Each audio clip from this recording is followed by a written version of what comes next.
वंश करने का मतलब हुआ कि मैंने कहा कि रियासत, रियासत का मतलब राजा, तो राजा का कोई ना कोई एक डायनेस्टी होती है, कोई ना कोई एक वंश होता है। तो कौन से वंश के थे, कौन सी डायनेस्टी के थे? तो फिर किसी ने कहा कि जो मेवाड़ वाले राजा थे वो गुहिल वंश के थे, गुहिल वंश के लोग हुआ करते थे। तो एक तो सिंपल सी ये क्वेश्चन बन गया अपने आप में कि गुहिल वंश का राजस्थान में अधिकार कहां पे था? तो हम कह देंगे मेवाड़ में था। या को पूछे मेवाड़ में कौन से राजवंश का शासन था? तो हम कहेंगे गुहिल डायनेस्टी थी। पर फिर इसके बारे में बात है, ये कौन थे गुहिल, कहां से आए थे? खूब सारी थ्योरीज, खूब सारी कहानियां, इतिहास अपने आप में कहानियों का विषय है। खूब इतिहासकार अपने अपने तरीके से दिमाग लगाते हैं, वो अलग अलग बातें बताते हैं।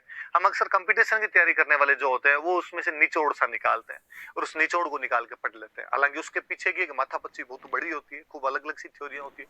जैसे गुहिल के बारे में जेम्स टोड जो एक थ्योरी दे के गया, जेम्स टोड एक थ्योरी दी और जेम्स टोड ने कहा कि गुजरात के अंदर एक जगह पड़ती थी वल्लभी, और वल्लभी में कोई राजा हुआ करते थे शिलादित्य। शिलादित्य नाम करके राजा हुआ करते थे और उन शिलादित्य की एक रानी हुआ करती थी, उन रानी का नाम था पुष्पावती।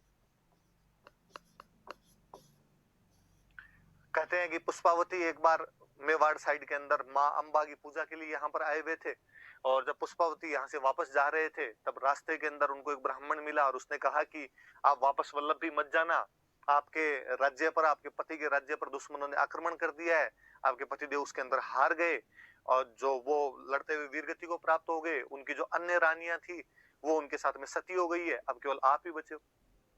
रानी ने कहा कि जब मेरे पति वीरगति को प्राप्त हो गए, अन्य रानियां सती हो गई, तो फिर मैं क्यों रहूं, मुझे भी उनके साथ में सती हो जाना चाहिए।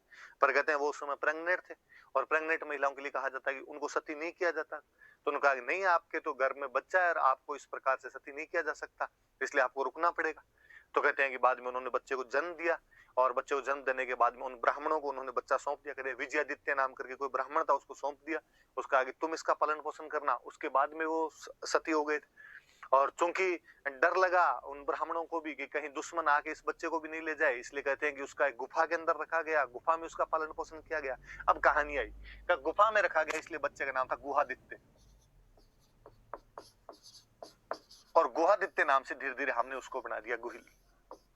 गुहादित्य हुआ, किसी ने कहा केवल गुहा ही था, किसी ने कहा गुहा दत्त था और धीरे धीरे उसको गुहिल बना दिया गया। कभी कोई इस कहानी से उठा क्वेश्चन पूछ लेगी राजस्थान के कौन से राजा के बारे में ऐसा कहा जाता है कि उसका पालन पोषण गुफा में किया गया, उसका जन्म एक गुफा केव, केव जो होती है, गुफा जो होती है उसके अंदर हुआ था, तो थोड़ा ध्यान रखना। हालांकि थ्योरी है, सच्चाइयां इस बात में नहीं है, लेकिन फिर भी एक किसी बंदे ने ऐसी थ्योरी दी थी कि इसकी वजह से कुछ ऐसा हुआ होगा। तो कहा कि भाई ये गोहिल जो था ये वल्लभी वालों से संबंधित था और ये ब्राह्मण वाली थ्योरी और निकल के आ गया अपने आप कि ब्राह्मणों ने पालन पोषण किया। तो कई लोगों ने बाद में कहना शुरू कर दिया कि ये ब्राह्मण थे, कईयों ने कहा कि ये वल्लभी से आए हुए थे। हालांकि बाद में जब अभिलेखन अपने को मिले तब इसके अंदर एक गुजरात की एक जगह का नाम हो रहा है आनंदपुर, या जिसको कहते हैं वड़नगर। तो कईयों ने कहा कि नहीं साहब ये वहां के नहीं थे, वल्लभी के नहीं थे, ये आनंदपुर के वड़नगर के थे। तो ये भी इनके बारे में एक थ्योरी दी जाती है कि ये वहां से आए होंगे। अबुल फजल एक नई थ्योरी देता है। अबुल फजल कहता है कि नहीं, ये जो गुहिल थे ये तो ईरान का एक राजा हुआ था, नो शेरवा खा, और वो जो नो शेरवा खा आदिल नाम का एक राजा था और उसके वंशज। ये वाला थोड़ा अलग सा याद रख लेना, ब्राह्मण वाला तो आपके सबके याद ही रहता है कि अब किसने कहा था कि जो गोहिल थे वो ईरान के राजा नो शेरवा खा आदिल के वंशज थे, उसके डिसेंडेंट थे। तो ऐसा कहने वाला जो आदमी था अबुल फजल, नाम सुना होगा आपने, अकबर के दरबार का एक मुख्य इतिहासकार था अबुल फजल, उसने ऐसा कहा था। तो ये तो इसके नाम के पीछे की रेसी कहानियां है कि अलग अलग लोगों ने छोड़ी दी। तो ये थोड़ा सा याद रखने वाली बात है। तो गुफा वाली बात याद रखने वाली, एक ये वल्लभी जमस्टोड वाला कि वो वल्लभी के राजा शिलादित्य और पुष्पावती का बेटा माना जाता है। और अबुल फजल ये कहता है कि ये नो शेरवा खा आदिल थे जो कि ईरान के राजा थे और जो गुहिल है ये उनके वंशज है, वहां से ये लोग इधर आए थे। पर सारी अलग अलग थ्योरीज है, इस बारे में कोई सच्चाई सीधी सीधी सी नहीं है। अब इसमें और चीजें बताता हूं मैं आपको थोड़ी। अब जब इस गुहिल डायनेस्टी को हम देखते हैं, मेवाड़ के संदर्भ में देखते हैं कि यार पीछे वाला छोड़ो, अपने को तो ये बताओ यार कि मेवाड़ के अंदर जब रहे थे, कब आए थे, क्या किया था इन्होंने, उन बातों को तो पता चले। आगे वाली बातें तो पता है, गुहिल का पीछे का नहीं पता होगा अपने को बोले। तब हम इसके बारे में कहते हैं कि ये सूर्यवंशी राजा थे। क्योंकि आगे के इनके जो भी अभिलेख मिले हैं उसके अंदर इन्होंने खुद को सूर्यवंशी हिंदू गाया। अपने यहाँ पे ये भी एक विशेषता थी, अपने राजा महाराजा खुद को या तो सूर्य से जोड़ते थे या चंद्रमा से जोड़ते थे, इसलिए या तो कोई सूर्यवंशी मिलेगा या चंद्रवंशी मिलेगा। और ऐसा राजा महाराजा उनमें सामान्य लोग, आप भी घर से पूछ लोगे, दादाजी दादी से पूछोगे कि अपना वंश कौन सा है, तो आपको बता देंगे या तो सूर्यवंशी कहेंगे या वो चंद्रवंशी कहेंगे। ऐसा सबके साथ माइथोलॉजी के साथ चीजें जुड़ी हुई, हिस्ट्री अपने आप में इन्होंने भी जोड़ दी, तो ये सूर्यवंशी हिंदू। जेम्स टोड ने, और एक अपने आगे पढ़ेंगे जोधपुर के अपने इतिहासकार हुए थे मुहणोत नैणसी, इन दोनों ने कहा कि जो गोहिल वंश था, इस गोहिल वंश की 24 ब्रांचेस थी, 24 शाखाएं थी। कितनी ब्रांच थी ये याद रखने वाली बात है। कोई पूछ ले कि गोहिल वंश की कितनी शाखाएं थी, तो 24 शाखाएं हुई थी इसकी।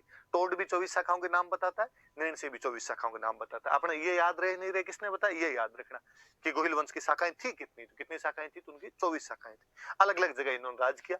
जैसे हम आगे पढ़ेंगे धीरे धीरे, हम पढ़ रहे हैं मेवाड़ में जिनका राज था, मैं आगे बताऊंगा आपको। वागड़, मैंने अभी बताया था वागड़ में क्या आता है, डूंगरपुर बांसवाड़ा, इसके अंदर भी इनका राज रहा था।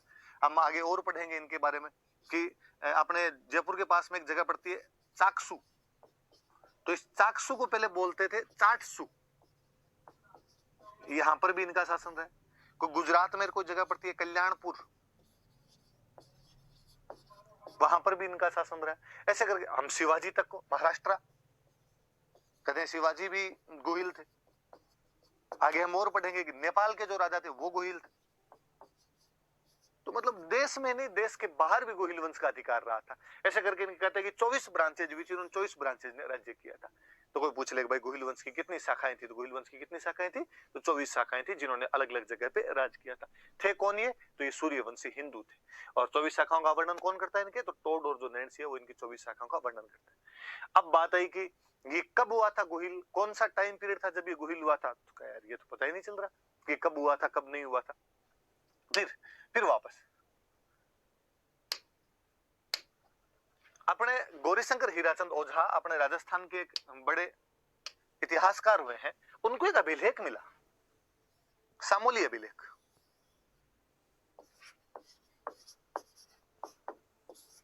646